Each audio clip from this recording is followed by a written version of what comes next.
Good day, everyone. I'm Lavajane Galit. So, my assigned topic is all about family prayer, family scripture study, and family home evening. The blessings of family prayer. President Gordon B. Hinckley, first counselor in the first presidency. So, President Gordon B. Hinckley emphasizes the importance of family prayer and addressing the moral decay in society. He believes that a return to the old pattern of prayer, where family prayer is a part of daily activities, can help counteract the decline in character. Hinckley believes that the practice of kneeling together, including father, mother, and children, can counteract the qualities described by Paul, such as pride, hiddenness, and high mindedness. He also believes that addressing deity can offset a tendency towards blasphemy and becoming more focused on pleasure over God. Hinckley believes that a generation could see a miracle in practice of family prayer as it is a basic medication for the dread disease eroding society. So, President Gordon B. Hinckley emphasizes that family prayer can help combat the moral decline in society. So, by promoting humility, unity, and spiritual focus. And he also believes that when family kneel and pray together, like father, mother, and children, doing evening prayer, it teaches values such as gratitude, respect, and selflessness. So, for example, a family prayer or a family that prays together before meals or a bedtime, so they may develop strong bonds and make more thoughtful and more decisions in their daily life.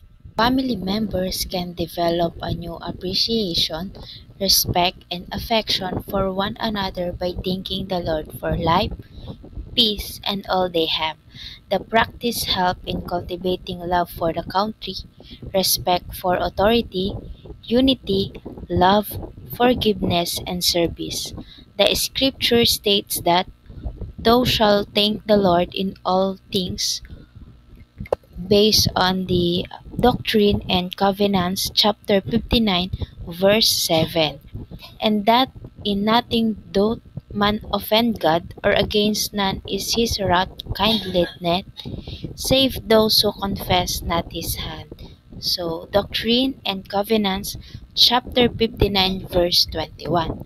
So, uh, the passage explains that when family members thank the Lord for life, uh, peace, and blessings, they develop greater love, respect, and unity within the family and the community.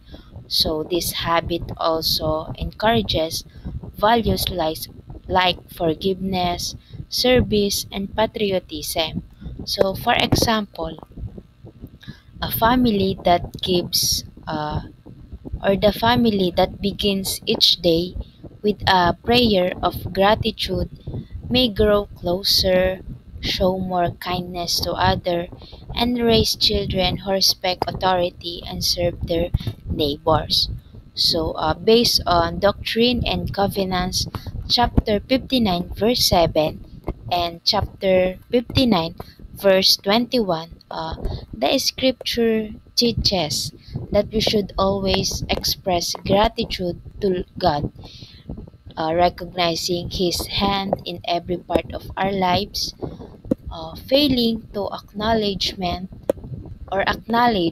His blessings offends Him more than most other actions, as it shows pride and ingratitude. So, for example, someone who thanks God not only for their success but also for challenges shows humility and faith, while those who take credit for everything themselves may distance themselves from guidance or from His guidance. Family life in crisis. The Gospel emphasizes the eternal nature of the family unit, but many of the world's confusion and difficulties are due to the deterioration of family life. The lack of home influence has led to a crisis in the nation, with the National Association of Countries identifying 5 concepts to increase family success, strengthening relationships through family activities, establishing reasonable rules and expectations, building self esteem, setting achievable goals, and periodically evaluating family strengths and needs.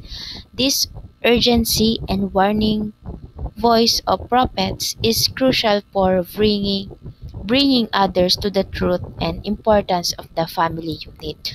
So it explains that many problems in today's world uh, stem from the breakdown of strong family relationships, which are central to the gospel's eternal plan. So, to address this crisis, families are encouraged to engage in bonding activities, set goals, and regularly reflect on the progress. So, for example, a family that holds weekly games nights, set house rules, and encourages each other's talent and discusses their goals during family meetings is more likely to stay united and resilient in facing life challenges. Adam and Eve learned parental duties. Adam and Eve learned their parental duties from the Lord. They blessed God and prophesied about all families, claiming they had opened their eyes and would have joy in life. Eve, their wife, was glad, believing their transgression prevented them from having seed and knowledge of good and evil. They blessed God and made all things known to their sons and daughters. So, Adam and Eve were taught uh, their responsibilities uh, as parents directly by the Lord, recognizing that their experiences brought understanding and the purpose of the life. So they express gratitude for gaining knowledge and the ability to have a children, which brought prosperity and joy allowed them to teach their posterity.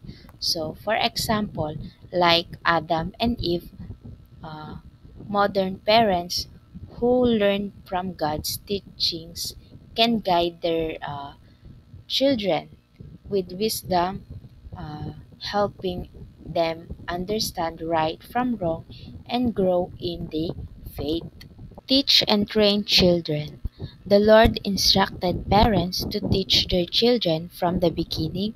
The church restoration today reinforces this obligation.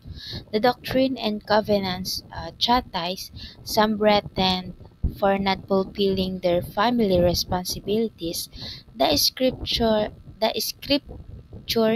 emphasize the importance of teaching children light and truth, and if delivered, they must set up their own house to ensure their children's well-being. So, the passage emphasizes that from the beginning, the Lord has commanded parents to teach their children gospel's truth and righteous living. The restoration of the church reinforces this duty, warning that neglecting it brings spiritual consequences as seen in the Doctrine and Covenants. For example, a parent who regularly holds family scripture study and teaches their children about honesty, service, and prayer helps prepare them to someday lead their own families and in righteousness. In summary, these practices are not just spiritual exercises, but also tools for building strong, supportive, and loving family units. So that's all, everyone. Thank you for listening.